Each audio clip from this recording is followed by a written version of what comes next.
बस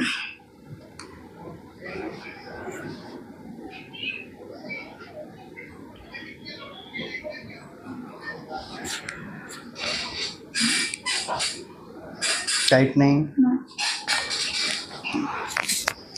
बरं मला एक सांगा, तुम्ही जेव्हा आमच्याकडे आले तेव्हा तुम्हाला काय काय त्रास होता? खूप त्रास होता सर. काय काय होता? इथला शोल्डरचा, हाताचा, हा. ते सगळं क्लिअर झालं. अच्छा, किती दिवसापासून त्रास होता? 3 वर्षापासून. अच्छा, शोल्डरचा होता, हाताचा होता, अजून? हात असा वरती नव्हता जात माझा. अच्छा. सपोज झोपीत राहिलं ना आपण हा. तर असा हात नव्हता होत. आता अच्छा. एकदम छान वाटतं. आता एकदम क्लिअर झाला. हो.